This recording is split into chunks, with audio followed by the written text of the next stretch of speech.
Hey guys, tonight we slip into the dust and drums of southern Africa.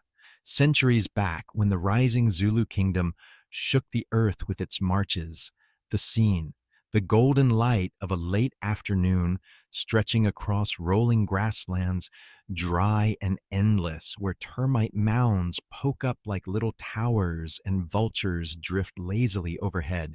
You trudge barefoot on a dusty path and the ground is hot enough that your toes keep curling to escape the burn.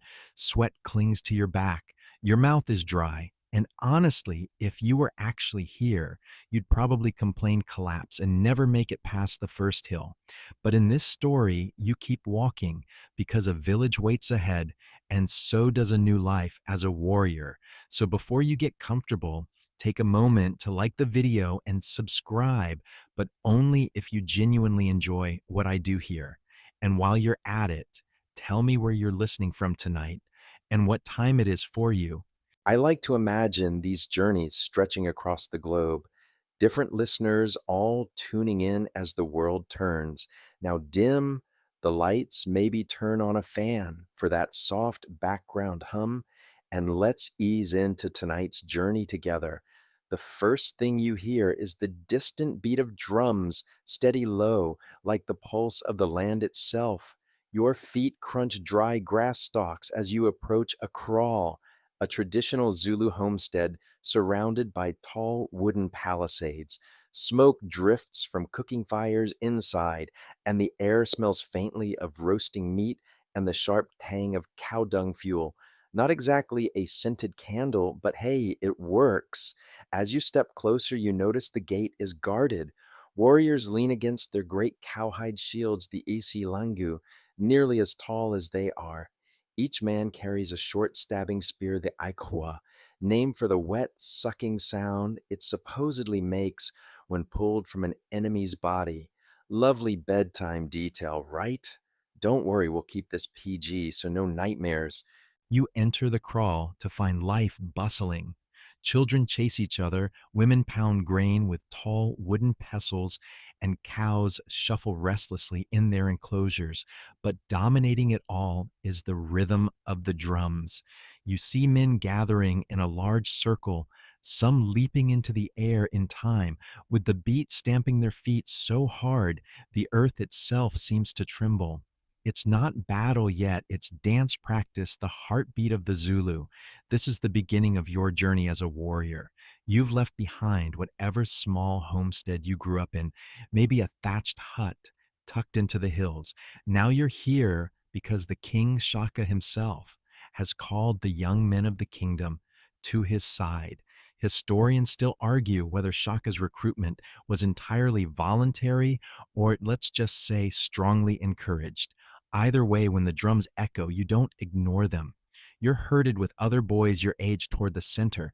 A man with a shaved head and piercing gaze walks slowly among you.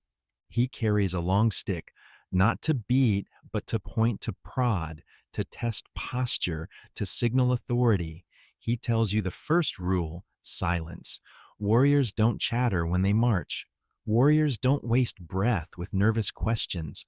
Already you're wishing you could at least whisper to the guy next to you, maybe ask if he's as thirsty as you are, but no. Lips closed, eyes forward. One of the older warriors steps forward, his shield gleaming with the fresh oils rubbed into its hide. He begins to speak about loyalty, loyalty to the king, loyalty to your regiment, loyalty to the ancestors who watch from beyond. It's not flowery, it's strict. You realize you're entering a world where discipline will shape every breath, a world where the king's word is law, sharper than any spear. Fact check time: the Zulu Kingdom, under Shaka in the early 19th century, became one of the most formidable powers in southern Africa. Shaka revolutionized military organization, creating regiments grouped by age and drilling them relentlessly. His warriors were said to march 50 miles in a day, barefoot across thorns and stones, just to keep tough. If that doesn't make you feel lazy under your cozy blanket right now, nothing will. A quirky little tidbit: some accounts claim Shaka forbade his soldiers from wearing sandals, insisting toughened feet were essential for speed and stealth. Imagine being told to toss your shoes before running a marathon across the savannah. That's the vibe. You stand there, the dust clinging to your legs, watching the circle of warriors move in rhythm. They stamp, they shout, they slam spear against shield in a thunder of sound that makes your bones vibrate. Your heart pounds in your chest, not just from fear, but from a strange kind of pride swelling in you. You're on the edge of something bigger than yourself. The sun dips lower, turning the sky orange and pink. The kraal glows in the fading light, smoke rising straight up into the calm air. You know night will fall soon, and with it more rituals, more trials, more commands. Your old life feels far away already. A mother passes by, balancing a clay pot of water on her head with practiced grace. She gives you a fleeting glance, maybe pity, maybe admiration. She knows tomorrow you might be one step closer to being a man the kingdom relies upon, or one step closer to not surviving training at all. Comforting, right? The drums quicken, the circle tightens, and you realize your own feet are tapping along with the beat. The dust rises, your lungs fill with smoke and sweat, and the horizon glows with firelight as torches are lit around the kraal. The night is just beginning, and so is your life as a warrior. Night descends fast over the savannah, and with it comes the chill. You'd think the African grasslands would stay blazing hot all the time, but the truth is, once the sun dips, the air grows sharp and cold enough to make you shiver. Your sweat damp skin prickles as goosebumps rise, and you huddle close to a small fire that crackles inside the kraal. Around you, the other recruits, wide eyed restless, gather in clusters, their silhouettes flickering in the firelight. The older warriors begin to sing voices low and resonant. At first, it's a hum. Then words form carried in Zulu cadences that roll like waves. The song is not just music, it's history. Each verse recalls past battles, victories, kings long gone. You feel it more than you understand it. The vibration in your chest, the way the harmonies wrap around the night. And here's the reality check. If you were really here, your modern self might awkwardly mumble along, maybe clap off beat, and earn a glare from someone with a spear. Yeah, better to just listen. As the singing swells, you notice the warriors' shields propped in neat rows against the palisade. Each one is made from cowhide, stretched tight, patterned with spots and stripes depending on the color of the animal. The shields are more than protection, they're also markers of regiment identity. In fact, historians still argue whether the hide colors were chosen purely for practical grouping or if deeper symbolic meanings tied them to clans and spiritual forces. Either way, those shields are practically alive, gleaming in the firelight, smelling faintly of the oils rubbed in earlier that day. The first test of your new life comes without warning. A tall man steps forward, his chest glistening with sweat despite the cool air. He announces that the recruits must perform a night run now. No groaning allowed. The older warriors rise, grab their spears, and signal you to follow. The gate opens, and suddenly you're spilling out into the darkness. The sky above is so clear you can see the Milky Way arcing across it, stars sharp enough to cut. The grass whispers against your ankles, cool dew soaking your calves. You run barefoot, your lungs burning with the cold, each breath loud in your ears. Beside you, other recruits pant and stumble, but the line pushes forward. The warriors chant as they run a rhythm that somehow keeps your legs moving even as your chest begs for mercy.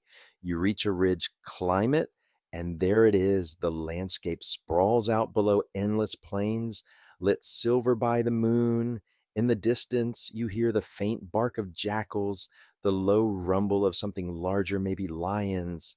Fun fact, the Zulu Kingdom wasn't all warfare and politics. It was also survival in a land teeming with predators. There are accounts of warriors keeping their shields close at night, not only for enemies, but because a hyena might decide to wander into camp. Imagine explaining that at roll call, sorry, sir, can't fight tomorrow, got bitten by a leopard. By the time you circle back to the crawl, your legs ache, your throat burns, and your stomach twists with hunger, but you can't show weakness. The warriors watching you have faces like stone, unreadable, and you know any stumble will be remembered. You collapse near the fire only when they allow it. The flames feel like heaven against your raw skin. Then comes food or what passes for it. A pot is set down, steam rising. Inside is a thick porridge of maize meal, gritty but filling. You scoop it with your fingers, swallow greedily, and barely notice the taste. A few scraps of meat are passed around too smoky and tough. This is no feast, but it keeps you upright. As you eat, one of the older men begins telling a story. His voice is deep, roughened by age and battles, and his words carry the weight of legend. He speaks of Shaka's early days when the king reorganized the army into age based regiments, the Amabutu. He tells how the young men trained relentlessly, learning to move as one shields interlocked spears thrusting in unison. The story rolls on, and the firelight paints his face in orange and shadow. You glance at your fellow recruits, some wide eyed others trying to hide yawns, but all are listening. Here's a quirky tidbit to keep in your pocket. Some sources say Shaka's training exercises included mock battles where warriors were forbidden to use real spears.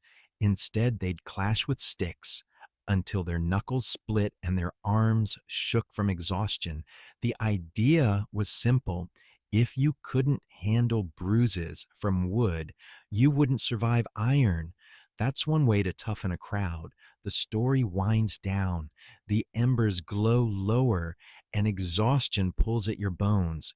You curl up near the fire, the ground hard beneath you, but you're too tired to care. Around you, the crowd quiets, the cattle shuffle softly, the children are long asleep, and the warriors' songs fade into murmurs. Overhead, the stars blaze on, indifferent to your small struggles. As your eyes drift closed, the last thing you hear is a chant whispered by one of the warriors, half lullaby, half warning. Tomorrow, he says, you will rise, not as boys, but as men of the king. Whether you make it that far, well, that's still up to you. The sun jolts you awake before you're ready. No snooze button here, just the sound of cattle, lowing warriors shouting, and someone tossing cold water your way. Because apparently that's how morning alarms worked in the Zulu Kingdom. You sit up groggy, your back stiff from the packed earth, and the taste of last night's maize porridge still lingers in your mouth like chalk dust. Welcome to day 2 of being a recruit. Your first task, weapons drill. The warrior in charge, a man with shoulders like a wall and scars that look like they each have their own story, tosses you a short stabbing spear, the ikowa. It's shorter than the long throwing spears assegai you might expect, and the blade gleams wickedly. Shaka himself had introduced this style, forcing warriors to fight up close rather than tossing spears from a safe distance. Brutal, yes, but effective. And now it's your turn to learn. The drill begins with shield work. You clutch the cowhide shield tight against your forearm, the weight unfamiliar. The instructor barks at you to raise it higher. Lower tilt your arm is shaking in minutes. Then comes the lunge. Step forward, jab low. Twist your wrist, pull back, shield up again. Over and over until your calves burn, your back screams, and your fingers go numb. You think gym leg day is hard. Try doing it barefoot on uneven dirt while someone yells insults every time you wobble. And here's the kicker, the Aikwowa makes a sound when it's pulled from flesh, a horrible sucking, slurping noise. That's actually how it got its name, the Aikwowa, because supposedly That was the sound everyone heard in battle. Morbid branding, but memorable, right? Historians still argue whether this etymology is literal or just a bit of warrior folklore passed down to spook the rookies. Either way, you can bet your modern stomach wouldn't handle the full demonstration. After hours of practice, your hands are blistered and your arms feel like jelly, but you don't get a break. The next drill is formation work. You and the other recruits form a crescent shaped shields interlocked. This is the famous bullhorn formation. The veterans demonstrate the chest hold steady in the middle, the horns sweep around the sides to trap the enemy, and the loins, yeah, that's what they call the reserves, wait at the back, ready to press forward. You shuffle into place your shield pressed against the sweaty back of the man in front of you, and try not to breathe too deeply. Spoiler, you fail. At first, it feels ridiculous, like a poorly choreographed dance. People bump into each other, shields slip, and someone even trips over their own spear. The older warriors howl with laughter because, let's be honest, watching you stumble around like toddlers with weapons is premium entertainment. But slowly, as the drill continues, you feel the rhythm, feet moving in unison, shields thudding together, chants rising to keep time. For a moment, you're not just you, you're part of something bigger, a living engine of war. It's terrifying and exhilarating all at once. And then you mess up. You let your shield drop for just a second, and the instructor is there instantly jabbing your ribs with the butt of his spear. He growls something about weak links breaking chains, and you stand straighter than you ever have in your life. Note to self posture matters when someone can literally poke holes in you for slouching. By midday, sweat drips down your chest, your throat is parched, and your stomach growls like an angry leopard. Finally, you're dismissed for food. Today's menu: more maize porridge, this time with beans. It's still bland, but you shovel it in gratefully. Occasionally, warriors feasted on roasted beef during ceremonies, but don't get your hopes up, you're not at that level yet. As you gulp down your meal, one of the older men cracks a grin and shares a story to lighten the mood. He tells you about a warrior who supposedly tied charms to his shield made of dried lizard tails for protection. According to legend, the tails twitched in battle and scared enemies into thinking he had magic. Sounds absurd, but hey, intimidation is half the game. Quirky charms, chicken bones, and herbs were often part of warrior life because when you're heading into combat, you grab any edge you can, spiritual, psychological, or just plain weird. Afternoon drills begin again, this time focusing on endurance. You're ordered to run laps around the crawl, then sprint up a nearby hill, all while carrying your spear and shield. Your lungs feel like they're on fire. Your vision blurs, and you're convinced this is how you die, but you don't. Somehow your legs keep moving. Beside you, one recruit mutters prayers, another curses under his breath, and you just imagine the cold soda you'll never taste here. Motivation comes in strange forms. When the sun starts dipping, training finally ends. You collapse by the fire body, screaming for mercy, and yet there's pride. You survived, barely, but you did. Around you, the crawl hums with life, women cooking, children playing, cattle shifting. The warriors lounge polishing spears, telling jokes that you only half understand. It's rough, brutal, and exhausting, but for the first time, you feel like maybe, just maybe, you belong. As night settles, the drums begin again, deep thuds echoing through the dark. They say the sound carries for miles, letting villages know the warriors are strong and ready. Sitting there battered but alive, you realize the truth. This isn't just training, it's transformation. And whether you like it or not, you're in it now. Night in the Zulu Kingdom doesn't mean rest, it means firelight flickering across faces, drums pounding through your chest, and a long evening of ritual and song. You shuffle closer to the great fire at the center of the crawl legs, aching shoulders, heavy but curiosity pushing you forward. Around you, warriors sway to the rhythm, their voices rising in deep, booming chants that sound less like music and more like thunder rolling through the valley. It's mesmerizing. The chants repeat in cycles, building momentum, and soon warriors leap up to perform stamping dances. Bare feet pound the earth in sync legs, kicking high arms, brandishing spears in exaggerated arcs. You try to mimic a move, lifting your leg, only to nearly topple backward into the dust. Smooth. A veteran behind you smirks and mutters something about weak calves, but don't worry, it's probably meant with affection. Probably at the heart of the gathering sits an elder, his hair dusted with white, his neck hung with beads that clink together softly when he moves. This is the Izangoma, the diviner. His role isn't just to heal the sick, but to connect warriors with the ancestors. You watch as he tosses a handful of carved bones and shells onto a mat, murmuring incantations. The warriors lean in, waiting for signs, good omens for the days ahead, or warnings of misfortune. Here's where things get fascinating. Mainstream historians agree that the Zulu army relied heavily on discipline and formation, but equally important were these rituals. Spiritual strength was thought to be as vital as physical training. Quirky tidbit. Some warriors swore by smearing themselves with concoctions of herbs, fat, and even weird animal parts to gain protection from spears. Imagine showing up to practice covered in cow dung lotion and telling everyone it's your battle shield cream. Skincare and warfare, two birds, one stone.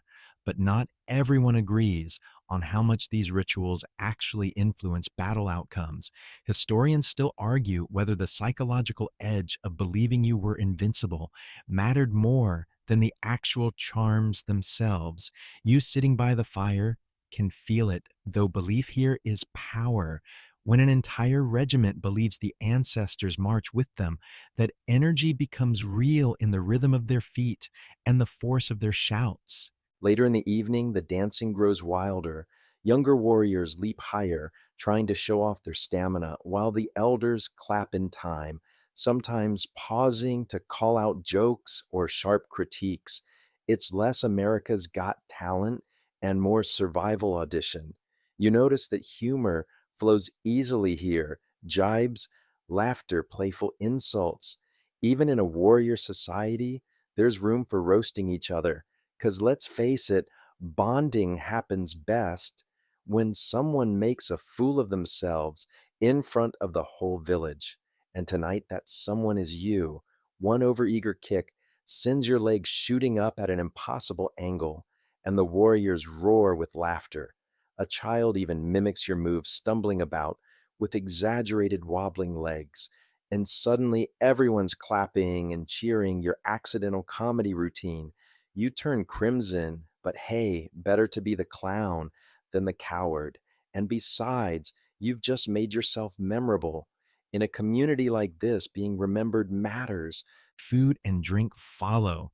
You're handed a wooden bowl of Uchwala traditional Zulu beer brewed from sorghum. It's thick, sour, and tastes vaguely like liquid bread that someone left in the sun too long. But after a day of drills, it hits just right. The warriors gulp it down, foam sticking to their lips, laughing and shouting louder with every round. Your modern palate might object, but your exhausted body whispers, "More carbs, please." As the night deepens, the stories begin. Elders recount battles fought long before you arrived.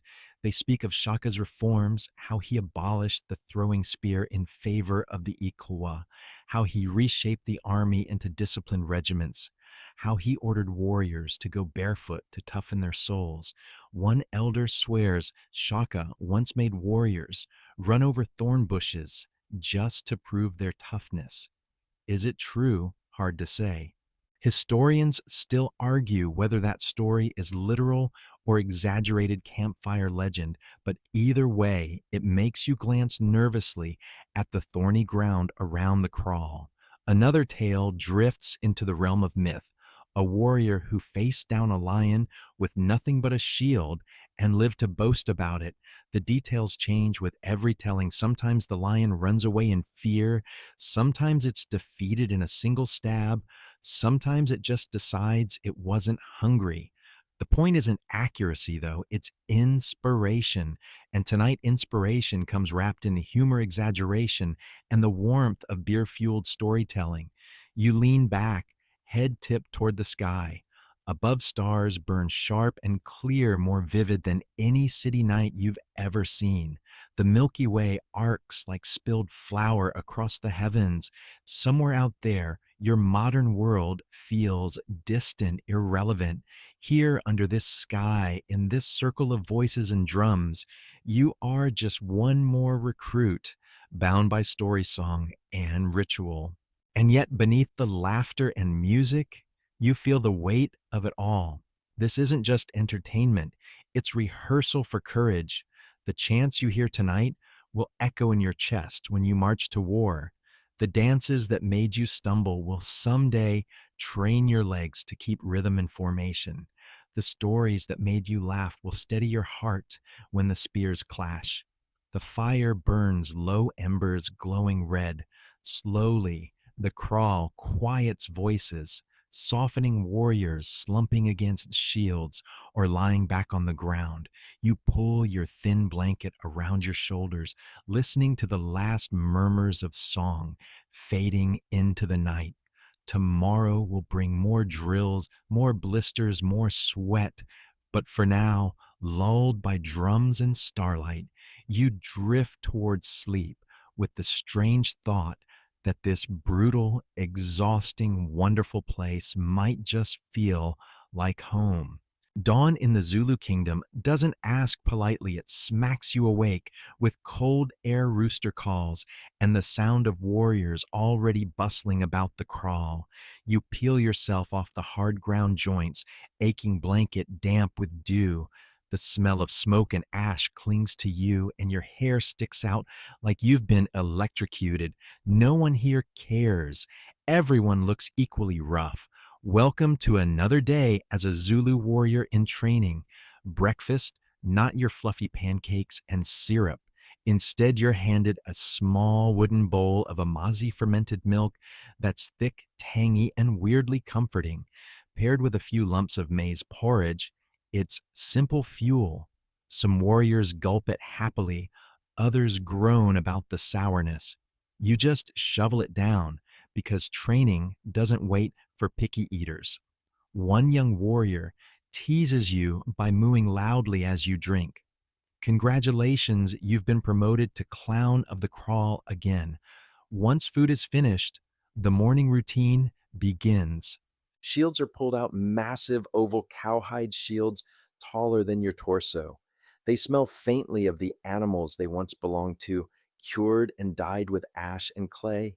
Warriors stroke them like their living companions, muttering blessings under their breath.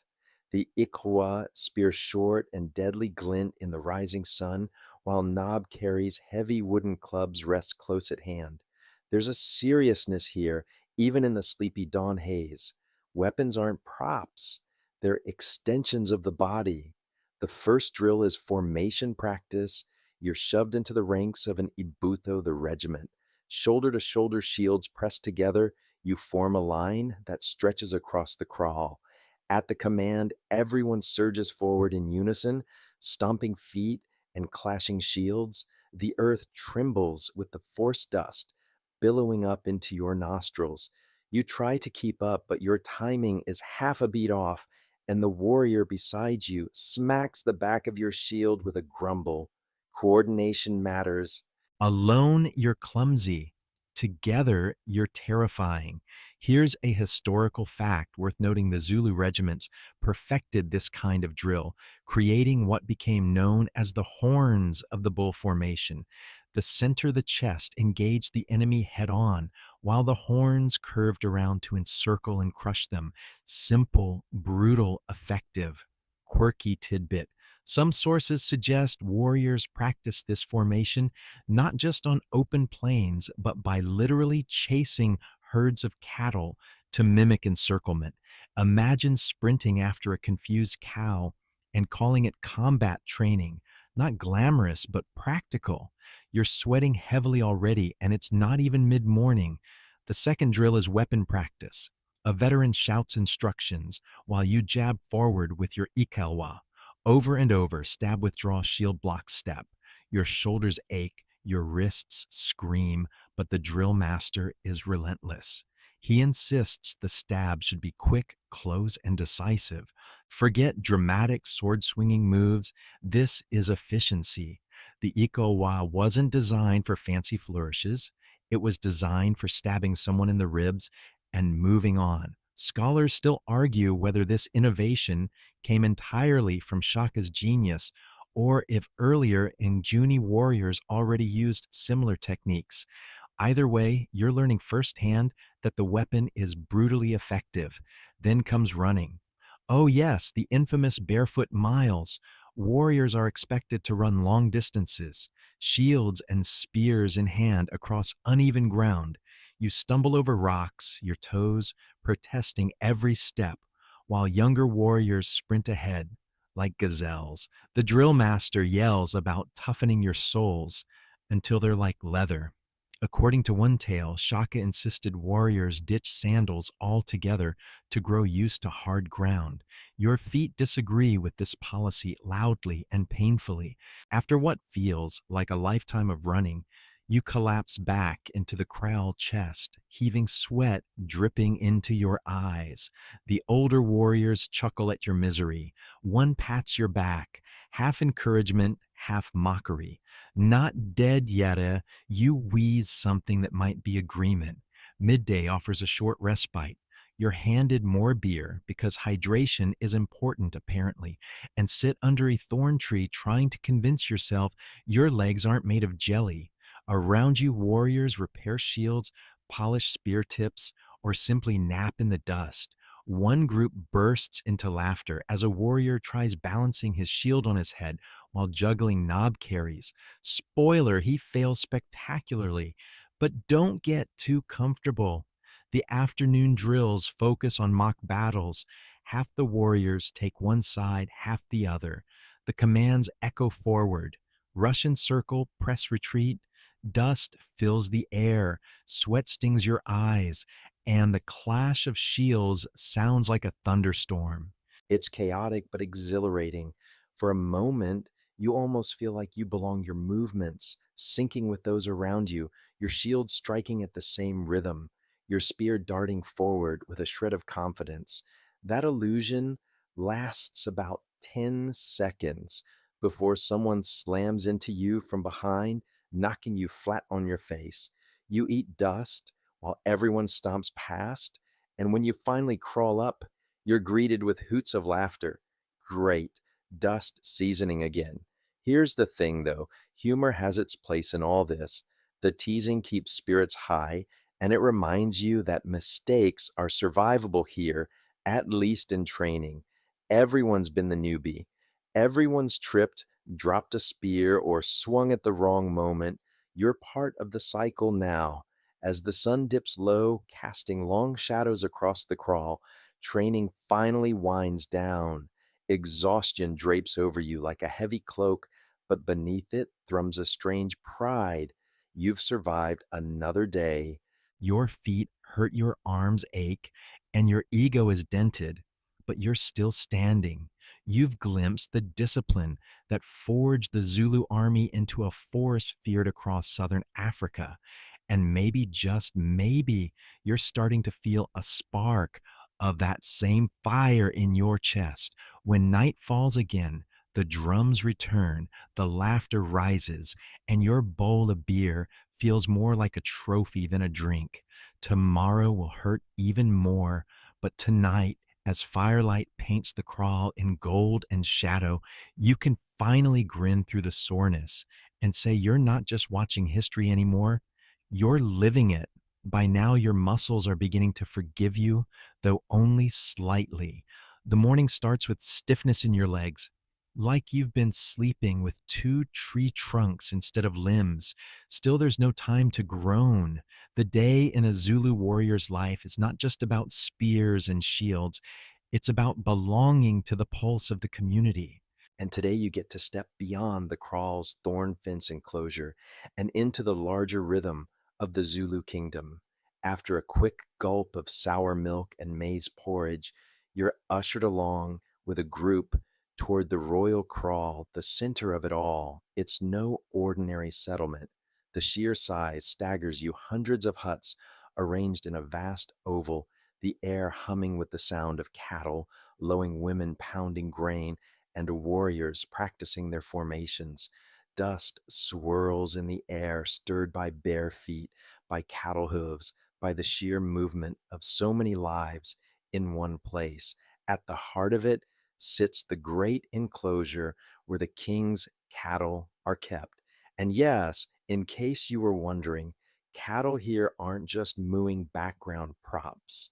They are wealth status and even spiritual insurance. A man without cattle is basically considered poor no matter how sharp his spear is. Here's a mainstream historical fact for you. In the Zulu Kingdom, bride wealth lobola was paid in cattle binding families together. So, yeah, if you wanted to marry, you'd better be on good terms with a cow. As you pass, you notice warriors lined up their cowhide shields gleaming with clay polish. Each regiment has its own shield design, marking their identity.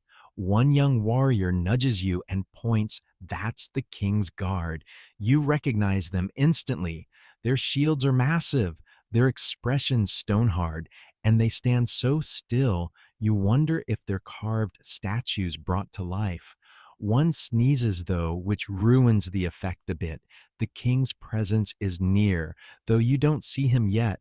His aura is everywhere in the way people step aside, lower their voices, or suddenly double their efforts when they realize royal eyes might be watching. The king is more than a man. He's the embodiment of the kingdom. His commands shape wars, alliances, and the daily grind of every warrior. You realize quickly survival here isn't just about physical toughness, but also about navigating authority with the right blend of respect and caution, a quirky tidbit. Some accounts claim that warriors were discouraged from marrying until later in life, partly to ensure their loyalty to the king. Think about it. A young man with no wife or kids is way more willing to run headfirst into danger. Add a family into the mix, and suddenly you're calculating odds like, maybe dying today isn't the best option. Historians still argue whether this was strictly enforced or more of a cultural pressure, but either way, the message is clear. You belong to the regiment first, everything else later. Midday brings a ceremonial gathering. The warriors circle in the open space, stamping their feet in unison, chanting rhythms that vibrate in your chest. This isn't just practice, it's performance, power in motion. Even from the edges, you feel swept up in the surge of energy. Dust rises, sunlight flashes off spears, and the chorus of voices rolls like thunder. The chants celebrate victory's ancestors and the king himself. You join in clumsily, your voice cracking halfway, which earns a few smirks from those nearby. Still, no one stops you. Participation is what matters, even if you sound like a strangled goat. When the ceremony pauses, older warriors settle into groups talking politics. Yes, politics. You thought this was all about spears and sweat wrong. Every warrior is also an ear in the kingdom, carrying news from villages, trade routes, even whispers of rival clans. You sit quietly, at first absorbing the talk. Some grumble about new orders, Others praise the king's latest strategies. One man insists he saw a bad omen in the sky, a hawk circling too low over the crawl. Another counters that it was just hungry. Scholars today still debate how much decisions in the Zulu court were driven by pragmatism versus spiritual interpretation. But in the moment, you notice how seriously even casual omens are discussed. Later, you're given a task that seems deceptively simple, guarding the cattle. You think great babysitting cows, but here's the catch: cattle raiding is a constant threat, both from rival clans and from opportunistic bandits. Standing with your spear among the animals, you realize that guarding them is guarding the kingdom's heartbeat. Lose cattle, and you lose wealth, power, and prestige. Of course, the cows themselves don't care. They wander aimlessly, flicking tails at flies, occasionally bumping into you like oblivious tanks.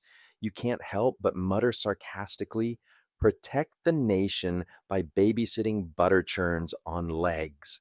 Evening creeps in, and the sky deepens into shades of orange and purple. Fires are lit across the royal crawl, and smoke spirals upward. Tonight is a feast, a rare break from the endless drills and duties.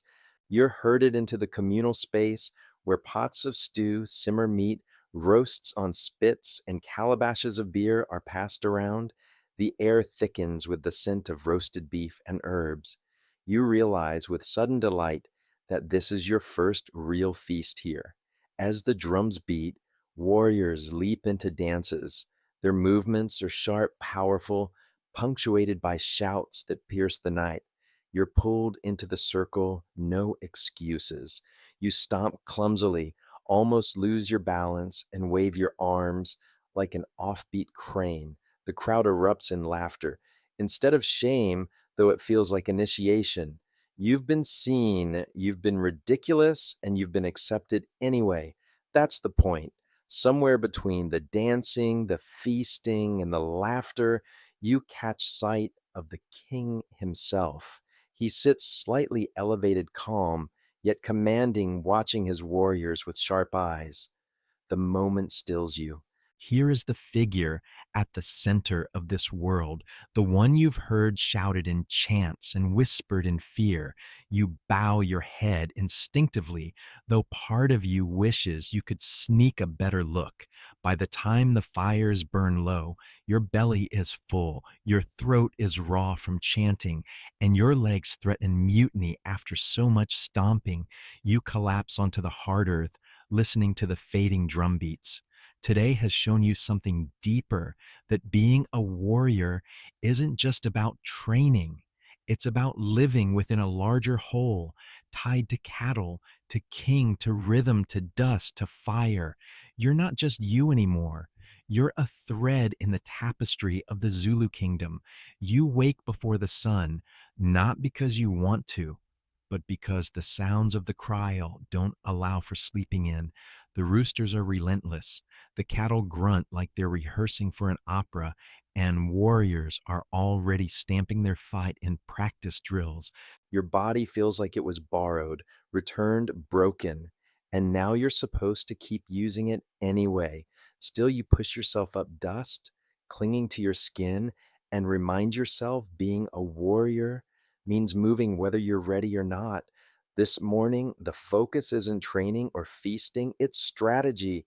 You and your regiment gather under the open sky, where the dust quickly warms beneath your bare feet. A seasoned commander strides forward, a man whose scars make him look like he wrestled a leopard, and maybe won. He begins laying out movements for the regiment, demonstrating how warriors will fan out across the land during a raid. Mainstream fact time: the Zulu military was famous for its horns of the buffalo formation. Imagine a herd of buffalo charging the center, holds firm the chest. The sides sweep around to encircle the enemy, the horns. It's brilliant, terrifying, and very effective. Today, you're learning the basics of becoming one of those horns. The drill begins. You're ordered into the formation shoulder to shoulder with warriors who know the moves better than you. The chest, the core of the army, marches steadily, shields locked together. The horns, where you're placed, dart out to the sides, curving in like pincers, ready to snap shut. You're trying to keep up, but the dust blinds your eyes and the heat burns your throat. When the horn curls back inward, you nearly trip over your own feet, stumbling into the warrior next to you. He steadies you with a grin that says, "Don't worry, everyone trips their first week. You're pretty sure you've just invented the world's least intimidating war move, the accidental cuddle formation. As you march and wheel, the commander's voice booms across the plain, demanding precision. Every step has a rhythm. Every motion has a place. There's no room for freelancing here. Still, your brain can't help wandering. You start imagining what your enemy might feel seeing hundreds of warriors advancing in perfect unison, dust clouds rolling behind them, chanting, echoing off the hills. That thought sobers you. It's not just choreography. This is real. And when the time comes, you'll be expected to march with the same precision, but with sharpened spears and real enemies. Then comes the quirky part. After hours of marching in circles and chanting until your throat feels like sandpaper, you're suddenly told to play stick fighting games. Yes, really. Warriors here practice with long sticks, testing agility, reflex, and courage. It's part sport, part training, part let's see if we can knock each other silly without drawing blood. You're paired with a wiry young warrior who looks like he's been waiting all week for this moment. He lunges with lightning speed, his stick smacking yours so hard it stings your palms. You scramble to respond, flailing wildly, managing to block one strike, but leaving yourself completely open for the next. Smack right on the shoulder. The crowd laughs as you yelp, hopping backward like someone stepped on your toe. Here's a fringe tidbit for you. In some oral traditions, stick fighting wasn't just practice, but a way for young men to show off settled disputes or even attract attention from young women watching from the sidelines. Who knew getting whacked with a stick could be part of flirting? By midday, you collapse onto the ground, sweaty sore, and questioning every life choice that brought you here. But there's no rest, not yet. Word spreads through the regiment. The king is preparing for a council meeting, and warriors may be summoned to witness. That sparks a wave of nervous energy. Everyone adjusts their shields, smooths their hair, and straightens their posture. You scramble to do the same, though you're fairly sure you still look like a scarecrow who just lost a fight with a stick. The council gathering is unlike anything you've seen. Men of status sit in a semicircle. Warriors line the edges, and the king presides at the center, calm and unreadable. Matters of diplomacy, cattle, and raids are discussed with a seriousness that makes your stick-whacked shoulder feel trivial. You're struck by how wide the scope of warrior life really is. You thought it was just drills and feasts, but here you see politics, negotiation, and strategy woven tightly into the fabric of daily life. One elder raises a concern about expanding territory too quickly. Another argues that opportunity must be seized before rivals grow stronger. The debate swells sharp and urgent until the king lifts his hand and silence falls like a dropped curtain. He speaks, and though his words are measured, the authority behind them is absolute. Everyone listens, everyone nods. His decision is final. You realize in that moment, the warrior's role isn't just to fight, it's to carry out the king's will no matter how heavy it feels. Historians still argue whether the king's power was purely autocratic or balanced by the council of advisors and elders.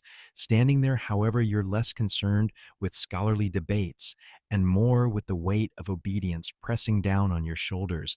Whatever the truth, it's clear you are part of something larger than yourself. Evening comes, and with it, exhaustion. But there's a surprising twist. As the fires are lit and meat begins to roast, you're invited to sit closer to the fire with the younger warriors. This is where bonds are truly forged, not on the training ground, but in laughter and stories, in the easy rhythm of shared hardship. You trade jokes about the stick fight. Yes, everyone is still laughing at your wild flailing, and hear stories of raids past, some exaggerated, some true, all delivered with gusto. One warrior claims he once scared off an enemy simply by shouting so loudly that the man thought a lion was charging. Another swears he once ate an entire pot of porridge by himself after a raid and couldn't move for 2 days. It's ridiculous, it's hilarious, and it makes you feel like maybe, just maybe, you belong. As you drift towards sleep, listening to the hum of voices and the crackle of fire, you realize today wasn't about perfect drills or flawless strikes.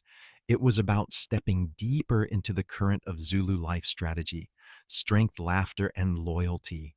And whether you like it or not, you're being carried along. Morning greets you like an unwanted alarm clock, bright, relentless, and far too soon. Your muscles ache from yesterday's drills. Your shoulder still throbs from the stick fight, and your head feels heavy from the endless chanting. But duty doesn't wait for your excuses. You roll out of your mat, splash your face with cold water from a gourd, and prepare to face another day of warrior life. Today, the talk isn't about training or counsels. Today, it's about hunting. You join a small group of warriors preparing to head into the bush. Each man carries an assegai spear, a small shield, and a knife tucked at his waist. You're given the same equipment, though you grip it with all the confidence of someone holding chopsticks for the first time. The reasoning for hunting is simple. Warriors need meat skill and courage. Hunting provides all three. It also offers practice for the chaos of battle. A charging antelope won't wait politely for you to get into formation after all. And here comes your mainstream fact: the Zulu didn't rely solely on cattle for sustenance. Hunting wild game, antelope, wildebeest, even small animals was a regular part of life, though cattle remained the main measure of wealth. The group moves swiftly across the open eyes, scanning for tracks. You, on the other hand, are mostly trying not to trip over your own feet. The air is cool at first, but soon the sun burns hot and the silence of the bush presses on your ears. Suddenly, one warrior crouches, pointing to faint hoofprints in the dirt. The hunt is on. What follows is less majestic safari and more you running through tall grass, sweating like you're in a sauna, while the others glide forward like they're born for this. The warriors spread out, circling the herd. You try to mimic them, but your shield keeps snagging on thorny branches. At one point, you accidentally step into a termite mound and nearly topple forward, earning a few chuckles from the veterans.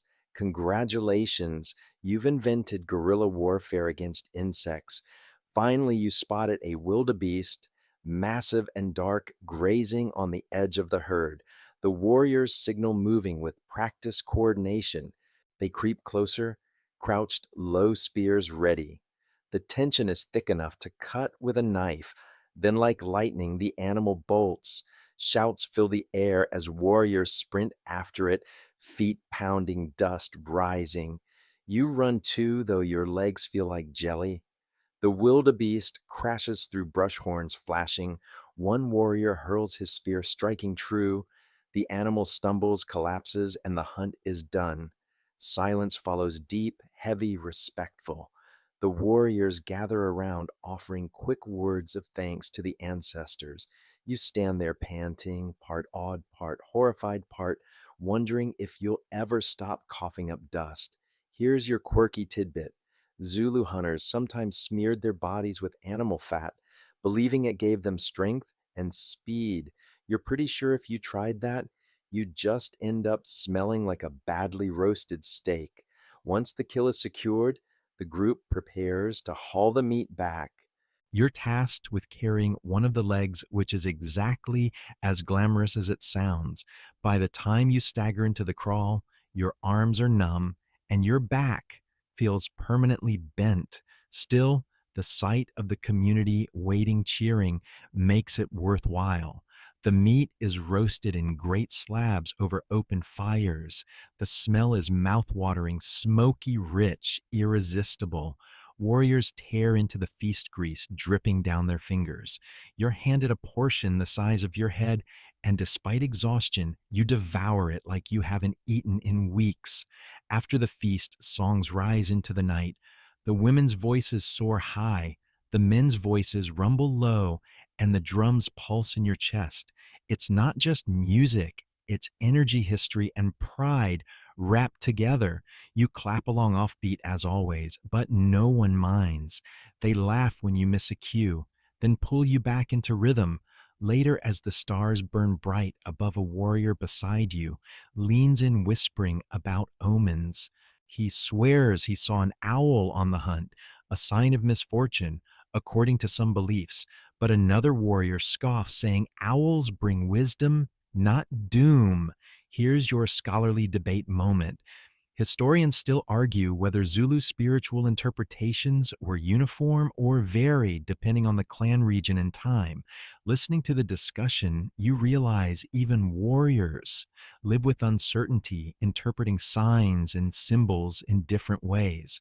The fire burns lower, laughter fades, and sleep creeps in.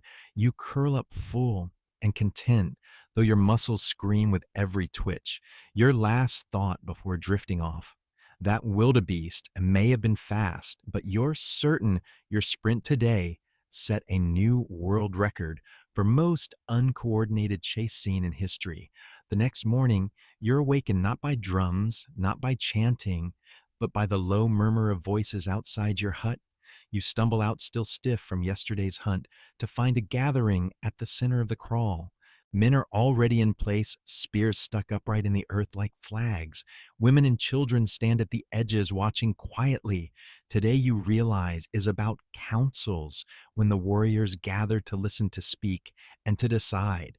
The Zulu kingdom may be ruled by the king, but decisions aren't simply shouted down from the top.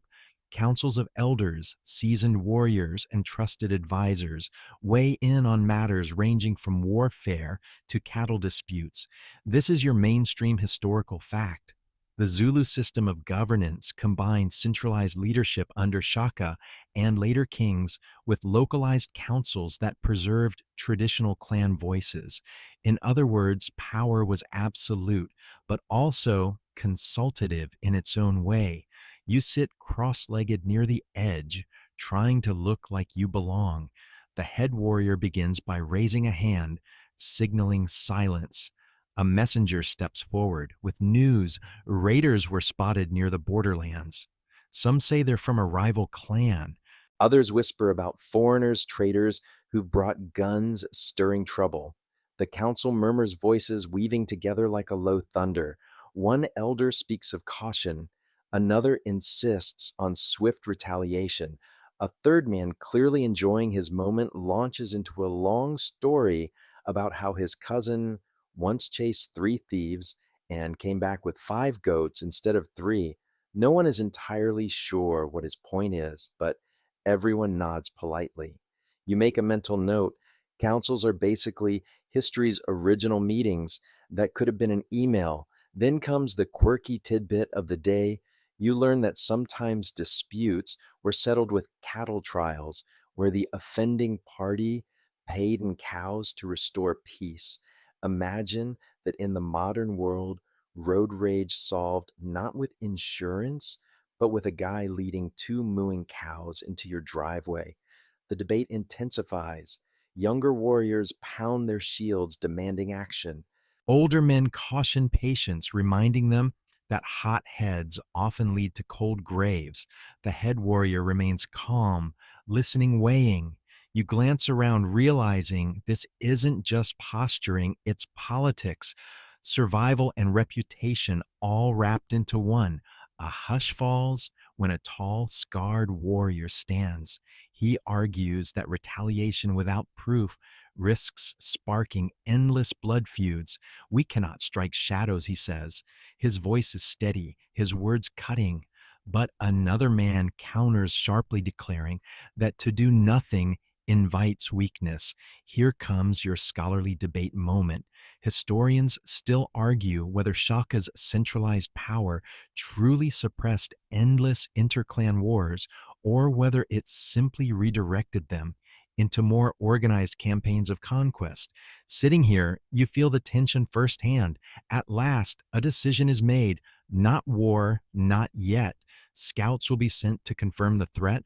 Warriors nod, some disappointed, some relieved. The head warrior dismisses the council, and the crowd disperses, buzzing with talk. You follow a group of younger men who flop into the shade of a hut, grumbling about old bones afraid of fighting. One of them turns to you, grinning. "Would you fight?" he asks, clearly testing you. You swallow hard, caught between honesty and bravado. Eventually, you manage. If the king commands, I fight. They laugh, slap your back, and accept you for now. By midday, the council's heavy mood has shifted. Children run between huts, women call out as they prepare food, and the warriors polish their weapons with casual intensity. You watch fascinated as one man sharpens his assegai until the edge gleams. He explains that spears are more than tools, they carry honor. To lose one in battle was shameful. To seize one from an enemy was glory. You nod, pretending you're not silently worried about losing literally every item you've been issued. Later, you're invited to join a smaller circle where stories are told, not the epic sagas of kings and battles, though those will come, but tales of ancestors, of trickster animals, of hunters who turned into stars. The rhythm of the words, the sway of voices draws you in. You may not catch every detail, but the mood washes over you like music. As evening falls, the warriors sing again, but this time the tone is different, slower, deeper, carrying the weight of the day's decisions. You sway with them, clapping off beat, earning another round of good natured chuckles. At this point, you're convinced they keep you around as much for comic relief as for companionship. When the fire burns low, you lie on your mat, staring at the stars through the smoke hole. You think about the council's arguments, the balance between caution and aggression, and the sheer pressure of being a warrior, not just of the body, but of the mind. You realize warrior life isn't just about chasing wildebeest or throwing spears. It's about knowing when to act, when to hold, when to wait. Your eyelids grow heavy, and the last thought drifts across your mind like a lazy cloud. Maybe tomorrow they'll ask you for advice, and maybe, just maybe, your brilliant idea will be, can't we all just solve this with a goat raffle? The next day dawns with the smell of earth after dew, and a strange buzz of energy in the air. You stumble out of your hut, rubbing your eyes to find the warriors gathering again. But this time, instead of a council, there's an entirely different rhythm. Men are preparing for drills, the clang of shields meeting the whistle of spears, cutting the air, the thump of bare feet, stamping the ground. It feels like the crawl has transformed into a military parade ground. Someone hands you a shield, and before you can politely decline, you're shoved into formation. Welcome to Zulu military training, or at least its neighborhood friendly version. Here comes your historical fact under Shaka. The Zulu military system was restructured into disciplined regiments called Amabuto. These weren't just warriors, they were living, breathing machines of unity, drilled relentlessly in tactics and formations. You, however, are struggling just to figure out which side of the shield is up. The drill master, a wiry man with a terrifyingly enthusiastic scowl, shouts commands. The warriors move as one shields forward, spears thrust, pivot left. You meanwhile pivot right and bump straight into the guy next to you. The laughter is immediate and brutal. One young warrior mimics your mistake with such exaggerated clumsiness that even the stern drill master snorts. Great, you're officially the class clown of the regiment, but there's no escaping. The drills continue, and soon you're learning about the famous Zulu horns of the buffalo formation. The idea is simple enough. The chest engages the enemy, head on the horns, swing around to encircle, and the loins hold back in reserve. Simple, yes, but you're pretty sure if this ever happens in real life, you'll forget which body part you're supposed to be. And knowing your luck, you'll end up as the appendix, useless and removed quickly. The quirky tidbit of the day comes when you notice a warrior polishing his shield with animal fat. He explains that not only does it protect the hide, but when the sun glints off it, it can momentarily blind opponents. Imagine showing up to battle and being defeated not by steel or strategy, but by some guy with really well moisturized leather. You're still catching your breath when the drill master decides it's time for endurance training. Run, he barks, and suddenly you're sprinting barefoot across rough ground, shield bouncing spear, clutched awkwardly in your sweaty hands. The warriors around you seem tireless, their strides long and smooth like gazelles. You, on the other hand, sound like a wheezing bagpipe. Somehow you make it back without collapsing, though your legs feel like they've been swapped out for wet reeds. The drill master eyes you critically. Not the worst, he mutters. You beam with pride until he adds, but only because the worst died years ago. By midday, you're sprawled in the dust body, aching watching as the warriors perform mock battles. They clash shields with booming thuds, drive spears into the dirt, and shout war cries that echo off the crawl walls. You try to join in, but your voice cracks halfway, and one child on the sidelines laughs so hard she nearly falls over. Then comes a debate, subtle but serious, that runs beneath the drills. Some warriors argue that the old ways, looser clan based fighting styles, are more natural. Others insist that Shaka's regimental discipline is the future, the only path to dominance. And here's your scholarly debate moment. Historians still argue whether Shaka truly revolutionized warfare in southern Africa or whether he simply built on pre existing tactics and exaggerated his legacy. Watching the back and forth, you realize that even inside this corral, history is being tested, shaped, and rewritten. The drills end with chants, deep rhythmic vibrating through your bones. The warriors stamp their feet, slam their shields, and raise their voices in a unison that's both terrifying and mesmerizing. You try to join mangling the Zulu words into something unrecognizable, but at least you keep time this time. When it's over, you collapse near the fire pit, every muscle trembling. A warrior drops down beside you, grinning. You fight like a chicken, he says cheerfully. But chickens are tasty, so perhaps you will be useful. You can't even summon the energy to argue. As night falls, the crawl is quieter than usual. Training has drained everyone, and even the children are subdued. You sit staring into the fire, sore but oddly proud. You survived. You didn't shine, but you didn't die. That you remind yourself is a solid B minus performance for a first day in a Zulu regiment. You drift towards sleep, your mind replaying the chants, the thump of shields, the sting of your mistakes. Tomorrow, you'll likely be just as clumsy, but for tonight, you let yourself imagine being part of that wall of shields, that roaring chant, that history. Maybe, just maybe, you're becoming less of a chicken and more of a very confused buffalo horn. The next morning greets you with sore shoulders and a loud belly rumble that could rival thunder over the plains. The warriors are already awake, stretching sharpening spears and tightening leather thongs around their shields. You meanwhile are clutching your stomach and praying that breakfast is more substantial than smoke from the cooking fires. Soon you find yourself seated with a small group, each warrior cradling a wooden bowl filled with a thick porridge made from sorghum or millet. It's not fancy, but it's filling warm, earthy, and slightly sour. Someone drizzles in curdled milk and another sprinkles ground herbs. It's communal, everyone dipping their spoons or hands into shared bowls. You get a few chuckles when you hesitate. Eat stranger, a young warrior says. The food does not bite. Of course, you bite your tongue on the spoon almost immediately. So maybe it does. Here's your historical fact to chew on.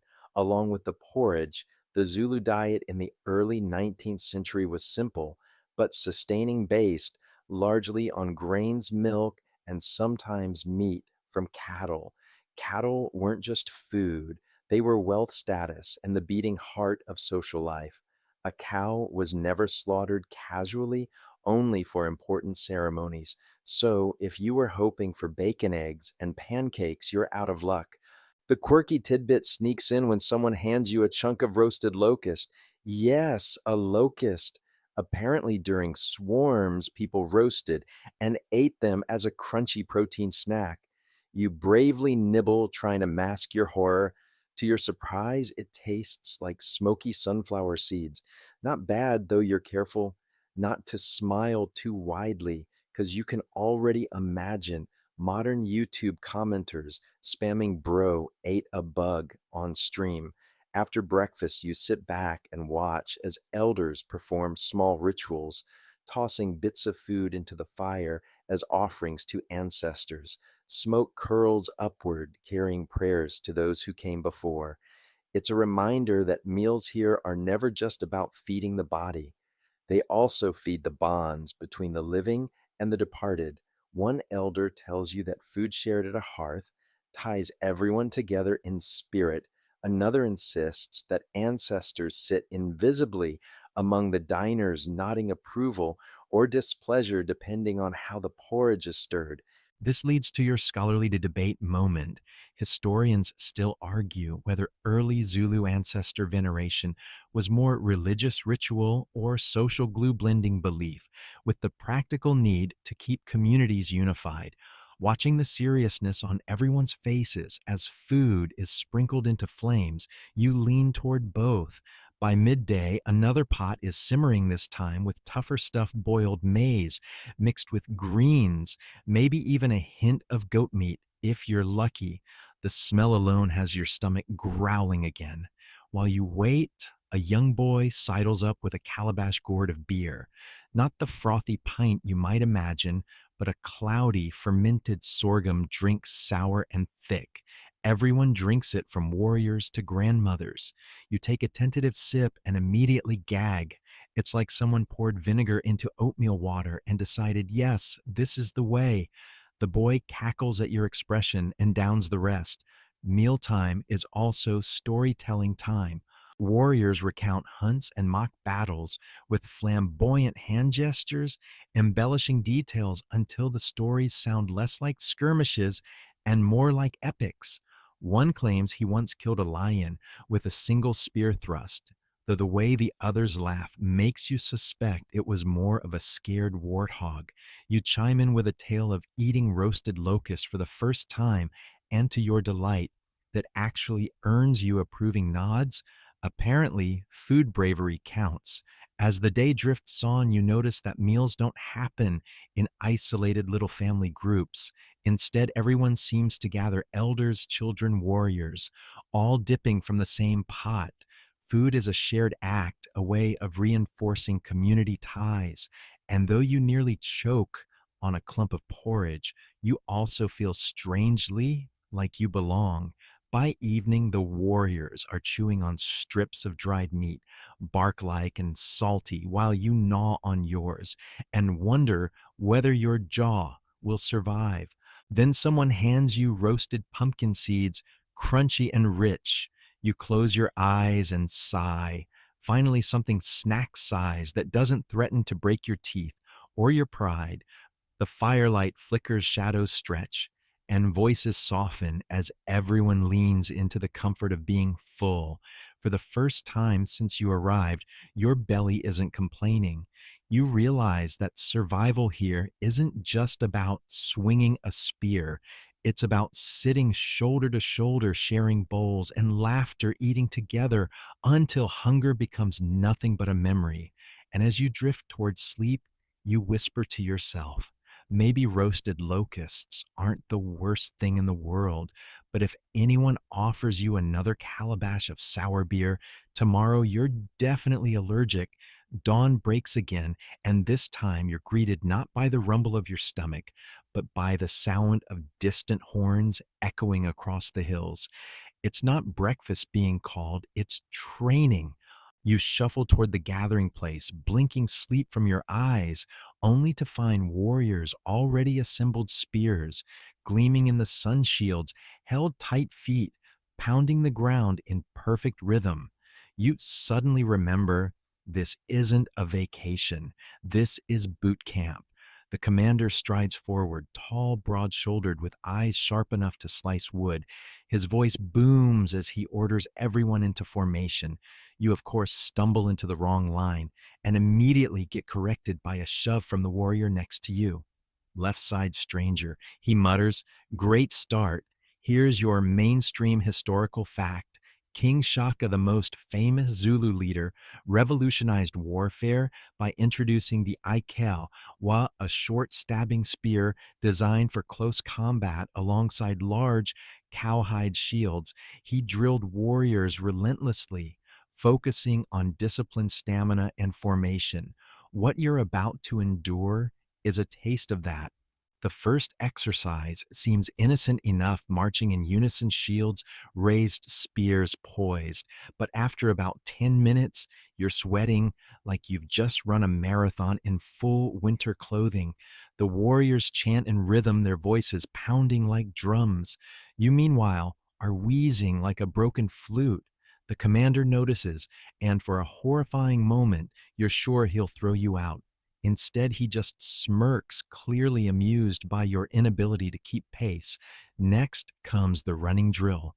Warriors dash barefoot across rough terrain shields, strapped spears gripped tightly. You join in, feeling rocks and thorns jabbing your soft city feet. Within moments, you're hopping like someone tap dancing on hot coals.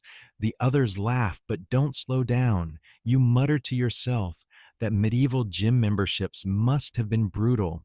Now, for your quirky tidbit, Zulu warriors were known to run extraordinary distances, sometimes 30 miles in a single day, barefoot, carrying all their gear.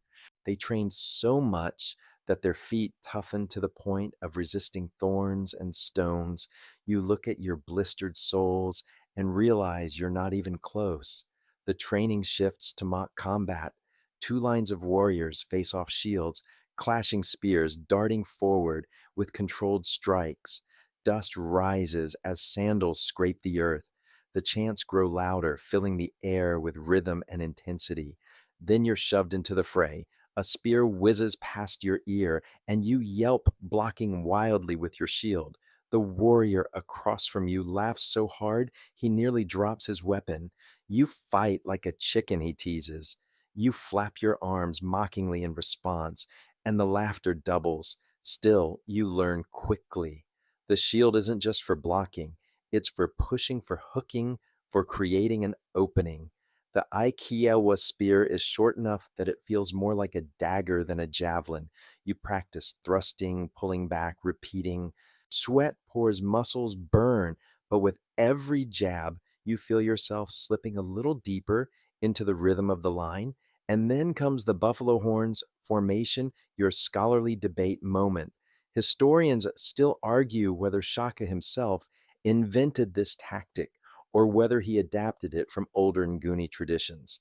Either way, the strategy is genius. The army splits into three parts.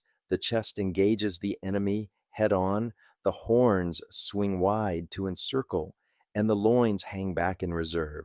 You're shoved into the chest, meaning you're basically the human shield. Lucky you. The mock battle escalates. Dust clouds choke the air. Warriors roar. You thrust, block, stumble, recover. At one point, your shield gets caught and you fall flat on your face. Everyone roars with laughter, and even the commander cracks a grin. You might be hopeless, but at least you're entertaining. By the end of the session, you're drenched, bruised, and gasping for breath. Your arms ache from shield drills, your feet feel shredded, and your ego is in tatters.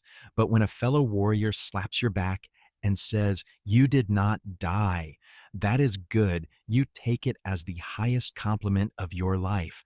As the warriors gather in a circle to chant one final victory song, you add your voice off key, wheezing half a beat late, but you add it. And for a fleeting moment, you don't feel like the outsider, the tourist, the one who can't even run barefoot without crying. You feel like part of the unit bound by sweat dust and the absurdity of pretending you can keep up. When it's over, you collapse onto the grass, staring at the endless blue sky. Your body feels like it's been trampled by oxen, but your heart beats with the rush of battle. You grin despite yourself.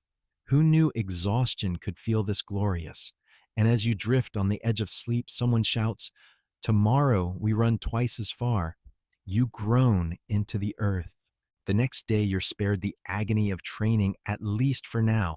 Instead, you're ushered along with a group of warriors toward the edge of the settlement. Beyond the huts, rolling hills stretch into a horizon framed by scattered acacia trees. The sun beats down, and the air hums with insects. A faint breeze carries the smell of dust, smoke, and something frying back in the village that you'd trade your entire spear to taste. You soon realize you're not being led to battle, but to patrol duty. Every Zulu regiment had to keep eyes on the surrounding land, scouting for rival tribes, stray herds, or the occasional ambitious neighbor looking for trouble. You clutch your shield tighter, though it feels more like a dinner tray than a weapon at this point.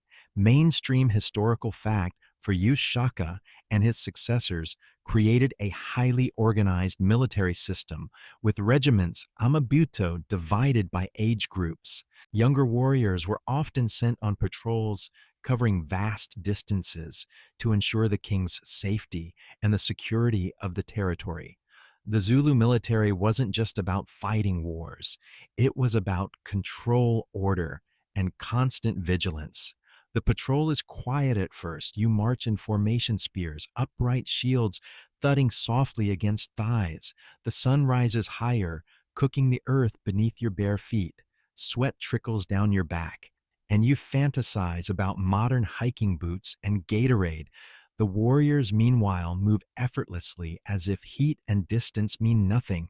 You begin to suspect they're part human, part gazelle. Then comes the quirky tidbit on patrol warriors sometimes relied on incredible eyesight and hearing to detect movement miles away. There are stories of men who could track footprints over hard rock or sense an ambush by the sudden silence of birds. You, however, are squinting at the horizon, convinced you see a figure, until you realize it's just a bush shaped like a person. One of the warriors chuckles, whispering, "You hunt shrubs now." Hours pass. The patrol weaves through grasslands, dips into shallow valleys, and crests ridges where the view sweeps wide. At one point, a herd of antelope bursts across the plain, their legs a blur of motion dust swirling in their wake. The warriors pause to watch, murmuring admiration. You're panting like you've just run a marathon, but you nod sagely as if you too are contemplating the majesty of nature instead of your own failing stamina. Suddenly, the patrol halts. The leader raises his hand, and everyone crouches low. You awkwardly copy them, nearly tipping over as your shield slips. Ahead in the distance, thin smoke curls upward. It could mean another village. It could mean an enemy camp. The air thickens with tension. Spears are lowered, shields, raised bodies poised. Your heart drums so loud, you're sure it'll give away your position. The warriors whisper among themselves, debating whether to approach. And here's your scholarly debate. For the day, historians still argue whether Shaka's expansionist patrols were primarily defensive, keeping rivals at bay, or offensive, designed to absorb smaller chiefdoms into his growing empire. Whatever the truth, you now understand the thin line between routine patrol and sudden battle. The leader decides to investigate. The formation tightens shields, overlapping spears, angled forward. You're shoved back into the line, though frankly, you'd rather stay far behind where danger seems less immediate. Each step forward is cautious, deliberate, the air heavy with anticipation. Your imagination runs wild, hostile warriors leaping from the grass, ambushes, arrows raining down. You mutter a nervous joke about wishing you'd at least had a sandwich before marching into doom. The warrior next to you doesn't laugh. At last, you crest another rise and burst out laughing in relief. The ominous smoke belongs not to an enemy encampment, but to a group of women cooking. They glance up at your armed formation, unimpressed, then return to their pots. The warriors exhale, chuckle, and relax their stances. You, on the other hand, collapse onto a rock, drained from the false alarm. The patrol eventually loops back toward the settlement. On the way, you pass through tall grass that sways like green waves. Dragonflies skim the air, and the hum of cicadas builds into a constant backdrop. One warrior explains how patrols often returned with not just news of enemy movements, but also supplies, wild fruit game, or firewood. You nod politely, but secretly you're only thinking of your blistered feet and how desperately you want to sit down. As the sun dips lower, painting the land in amber, you finally glimpse the village again. The familiar thatched huts, the smoke curling from fires, the sound of distant laughter, all of it feels like the warmest welcome imaginable. You trudge in with the others, shield dragging, spear wobbling, and collapse by the nearest water jug. A warrior pats your shoulder and says, "Not bad for someone who sees enemies in bushes." You grin weakly, too tired to argue. Maybe you're not the best warrior, but at least you didn't accidentally stab yourself today. Small victories. The sun has barely risen the next morning when you're jolted awake by the sound of drumming. Not the friendly kind that says, "Time to dance." No, this is the kind that says, "Wake up, you have a job to do." You stumble out into the open, bleary eyed, and realize today isn't patrol duty. Today you're part of something far larger. The warriors are gathering in formation shields, aligned spears glinting in the early light. This isn't a raid or a skirmish, it's a royal review. When the king, or later his successors, wanted to inspect his army, he summoned entire regiments to display discipline, precision, and loyalty. And if there's one thing scarier than facing an enemy warrior, it's facing your king's disappointment. You shuffle into line, gripping your shield tighter than necessary. The drumming continues, rhythm pounding into your bones. Regiments stand shoulder to shoulder, forming waves of color across the field. Shields painted with different patterns mark each ibutho. The sheer scale is dizzying. You thought your training group was large. This is an ocean of spears. Mainstream historical fact, time Shaka Zulu, transformed the review into both a military inspection and a political performance. Warriors demonstrated not just physical readiness, but also absolute loyalty. Attendance was mandatory, and absence could mean punishment, sometimes even death. So, yes, maybe don't wander off for a nap behind the huts right now. The quirky tidbit. These massive reviews sometimes doubled as matchmaking events. The king controlled who could marry, often delaying unions until a regiment had proved itself in war.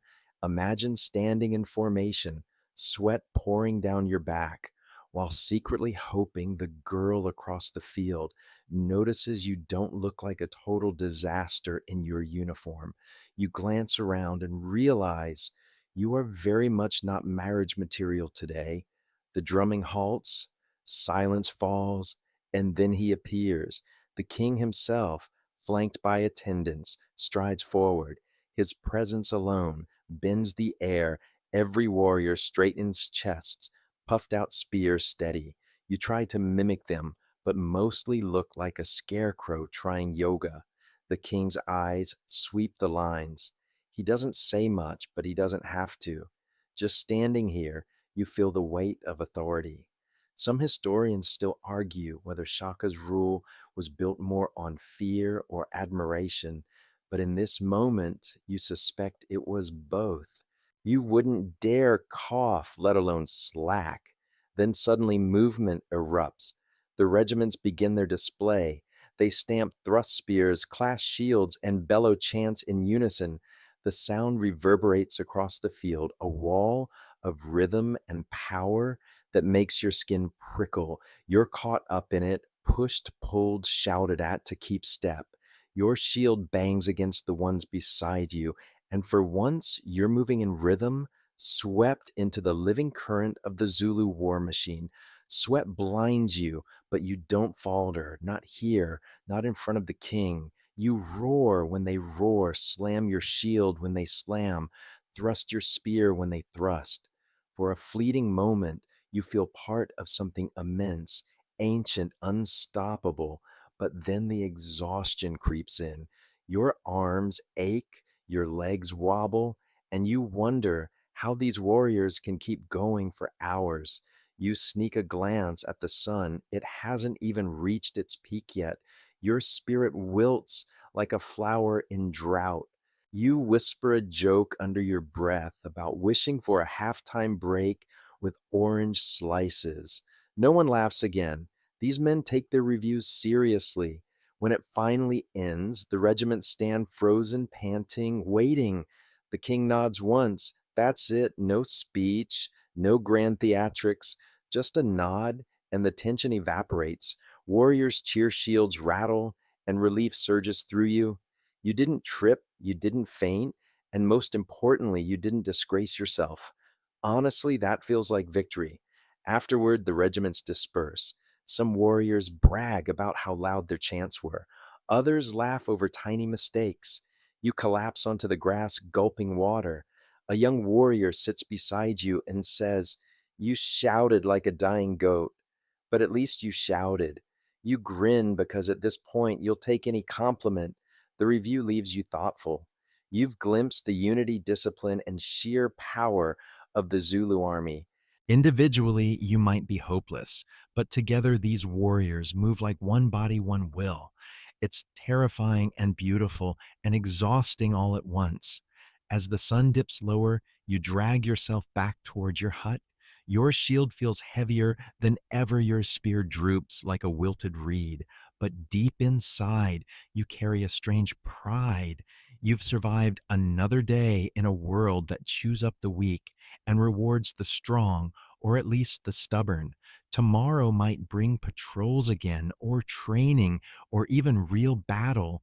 But tonight, you rest heart, still echoing with the rhythm of shield spears and voices rising as one. The night after the review feels different, thicker somehow, as though the weight of everything you've seen still hangs in the air. You lie awake on your mat, muscles aching, ears buzzing from the roar of chants and shields. Sleep doesn't come easily, not when you're replaying every moment, the king's gaze, the thunder of feet, the ocean of warriors moving as one. You whisper to yourself, "Well, I didn't faint," and that tiny victory warms you. The camp is quieter now. Warriors murmur in low voices around the fires, sharing roasted meat or polishing their spears. Somewhere in the distance, a drum beats lazily, not for orders this time, but for rhythm comfort, not command. You shift onto your side, staring at the flicker of shadows dancing across the hut wall. Then the sound of footsteps approaches. A young boy, no older than 12, peeks in. He's a messenger, clutching a carved stick. The commander says we march at dawn. He tells you eyes wide with the importance of his duty. Your stomach lurches. Tomorrow isn't another review or training drill or even guard duty. Tomorrow means real movement, real danger, mainstream historical fact. Zulu armies were renowned for their speed. They could cover astonishing distances barefoot, carrying only a shield, a spear, and their determination. Part of Shaka's military revolution was forcing warriors to march at incredible pace, sometimes up to 50 miles in a day. You, meanwhile, can barely survive the walk to fetch water. You sit up rubbing your temples. The quirky tidbit warriors sometimes toughen their feet by running across thorn strewn paths, deliberately hardening them for those long marches. You glance at your own tender souls and think, yeah, I'd rather invent medieval flip flops, thanks. The boy lingers curious. He asks if you're afraid. You chuckle softly, admitting that yes, you are. Everyone is, you say, but that's part of the life here. Fear carried alongside courage, like two halves of the same shield. He nods thoughtfully, then scurries off. You lie back again, listening to the fire crackle and feel the weight of tomorrow settle on your chest. Historians still argue whether Zulu campaigns were primarily defensive, protecting against raiders and rivals, or aggressive, aimed at expanding control and striking fear. From where you lie, it doesn't matter much. What matters is that your legs work, your spear doesn't snap, and your nerves hold steady. You drift in and out of half dreams, fields of spears swaying like grass voices booming across hills, a king's eyes glinting like firelight. When dawn finally comes, it feels less like waking and more like surrender. The camp stirs. Warriors gather, tightening their sashes, adjusting their shields. Smoke rises from cook fires as last bites of porridge are gulped down. You chew your own ration slowly, knowing it might be hours before the next. The air is crisp cool with the faint promise of heat to come, and then you march, step after step. The earth trembles with the movement of hundreds of feet. Dust clouds billow sunlight, catches on spear tips. The rhythm takes over, thud, thud, thud. You're not strong, you're not graceful, but you're carried forward by the massive bodies around you. One shield, one spear, one warrior in a sea of warriors. Somewhere in that endless movement, your fear softens into something else. Not joy exactly, but a strange peace. You realize you're part of a story older and larger than yourself, a story of kings and warriors, victories and defeats, chants and drums, a story that will be told around fires long after your bones rest in the earth. Night eventually falls again. You camp under the stars, the air cold and sharp. The warriors laugh, share tales, tease each other with the ease of brothers in arms. You lie back on the hard ground, staring at the sweep of constellations overhead, and you finally allow yourself to breathe deeply. Whatever tomorrow brings, you've walked further, shouted louder, and endured longer than you ever thought possible. And in that strange, exhausting, humbling truth, you find comfort. War. Now let's wind down together. Your eyes are heavy, your body slack, your breath softening as though you too have marched all day under the African sun. Imagine lying beneath the stars, the warmth of a fire at your side, the murmur of distant voices fading into night. The shields and spears are stacked away, the drums have quieted, and only the sound of crickets hums around you. The horizon glows faintly silver as the moon rises, gentle light washing across the land. Every ache in your muscles drifts away. Every worry about tomorrow dissolves like mist. You're safe here, wrapped in the stillness of the night. Breathe slowly, deeply. Feel the earth beneath you, the weight of the sky above. The long road, the dust, the heat, they all belong to the day. But the night belongs to rest, to calm, to dreams. And as your eyelids fall, as the last whispers of the camp slip into silence, you let go. The march, the battles, the roar of voices, they will all wait for another dawn. Tonight, there is only peace.